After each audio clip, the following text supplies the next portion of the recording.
Welcome to 100 Year Jukebox and our special Decades arc. Today we're exploring American popular music from 1900 to 1910.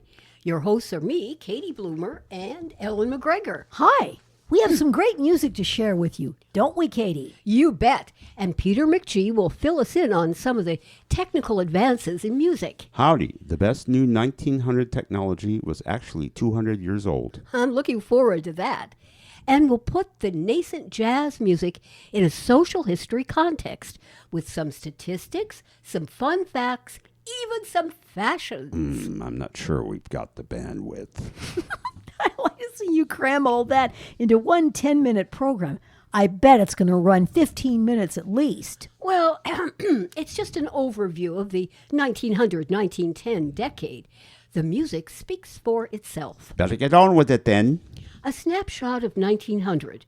There were 45 states so far, with 5 major railroad lines crossing the country from coast to coast. Which helps explain why people in 1900 say that now the only way to see the Wild West was in a traveling extravaganza like Buffalo Bills.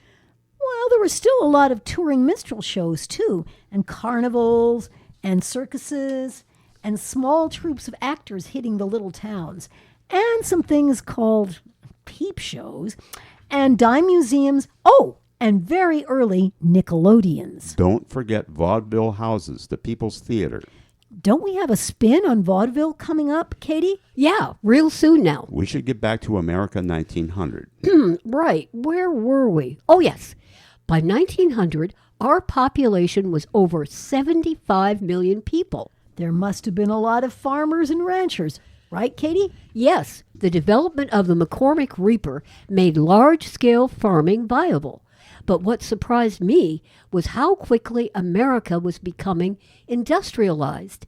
In this decade, 1900 to 1910, we surpassed Great Britain as the world's greatest industrial power, producing 10 million tons of steel a year. The U.S. also dominated the oil, machinery manufacturing, textiles, consumer goods, and foodstuffs markets. Yeah, but how, Katie? Were there enough people to make all this happen? That's a good question. After all, the American Civil War had only been over for 35 years and had taken 600,000 lives, plus their descendants. Who fueled the machine? Yeah, and then, too, I've read about all those epidemics like scarlet fever, smallpox, typhoid, TB, and... Oh, wait. I just figured out who made the machine run. It was cheap labor, women and girls. And unfortunately, child labor was pretty much standard. All these workers helped, but what really fueled America's great leap forward was immigrants. They came from Eastern and Western Europe, millions from the Russian Empire, from Italy, from Slavic countries and the Balkans, Austria-Hungary, and more, joining the Germans and Irish who had preceded them. 14 to 17% of our population were immigrants. But the second pillar of popular music, joining the first pillar, African American, the second pillar was the Jews. The well-off Jews and cultured ones came from Vienna and Prague and Berlin, and the poor, 1 million people from the shtetls and ghettos of Europe. They were eager to assimilate, and they, unlike other previous immigrants, such as the Irish, immediately sensed kindred spirits in African Americans. The Jews were no strangers to oppression, and they knew good music when they heard it. In fact, their cultures had a lot in common. The Jews and African Americans joined creative forces. And we'll look at all that in a spin we're calling after a popular song of the day. This is a real song. If it weren't for the Irish and the Jews. It should be up soon.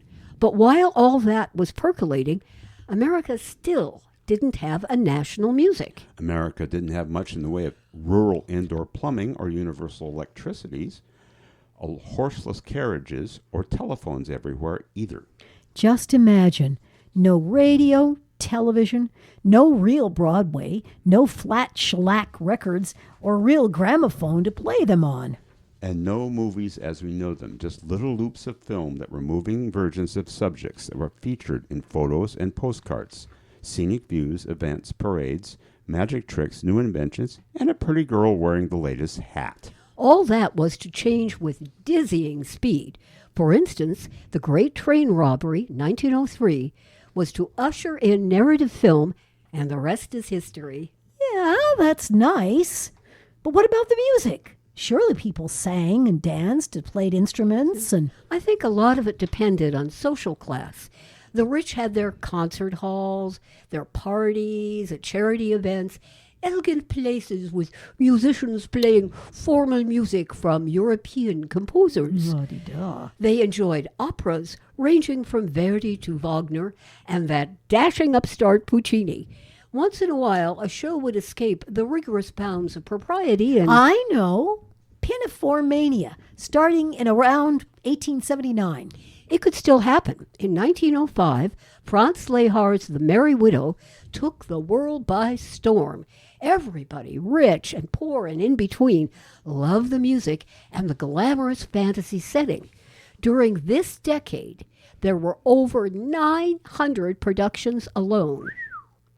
The immigrants brought their music with them, and people were soon polkaing and square dancing all over the place. A man with a fiddle or a banjo or a harmonica was a valued commodity. The underclass full of thieves and bully boys and con men and bawdy houses, but full, too, of raggedy rhythms and blues and syncopation and percussion and angry horns and squash instruments, kept pumping out tunes that would form the syntax of American popular music. Meanwhile, Yiddish theater was developing the idea of a play with integrated music, not just random musical and comedy acts strung on a thin plot. Also creating the first actors' unions, but that's a story for another time. Broadway tended to the extravaganza, the pantomime, and operetta. The lace curtain Irish were represented by the soaring melodies of Victor Herbert, and the shanty Irish were catered to by songs that tended to be rowdy drinking tunes or lachrymose ballads. We've got a lot more info in 100-Year Jukebox Salutes 40 Shades of Green. But out of these influences came Mr. Broadway, George M. Cohan, who was of Irish descent and from infancy a vaudevillian. He symbolized the new, modern American, starting with his musical hit Little Johnny Jones in 1904. But back to our story. For perhaps the first time in history, the working class actually had some leisure time and a little spending money. They were to be found at the new amusement parks, dance halls, sport events, or at festive occasions sitting around a local piano.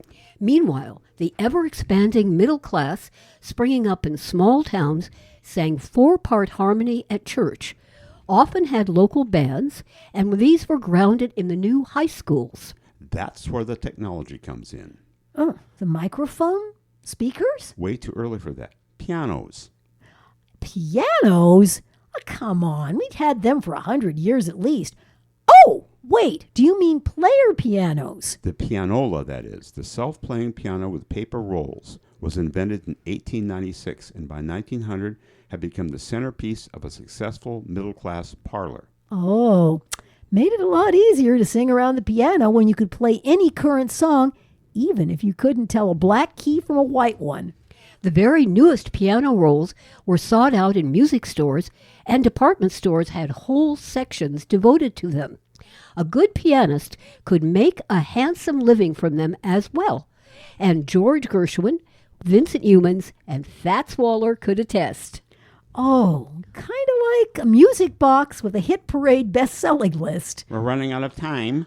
Please don't think we've forgotten the vast contribution of Black Americans. We'll be looking at creators, performers, and songs as we move through the decades. Or the music makers in rural America, the Latino rhythms, the... Bandwidth. Don't worry about all these different musical streams flowing into the great American songbook. Wait, I don't know. All these different musical enclaves, it's like they're little islands, all good but isolated. But what would you say if I told you the great unifying song was just over the horizon? a song that almost note for note would plunge us into the beginnings of true American music. Huh? Stay tuned for our next episode of Decades.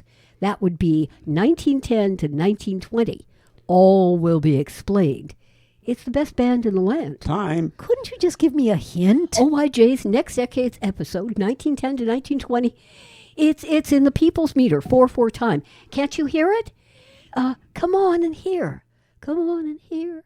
Come on and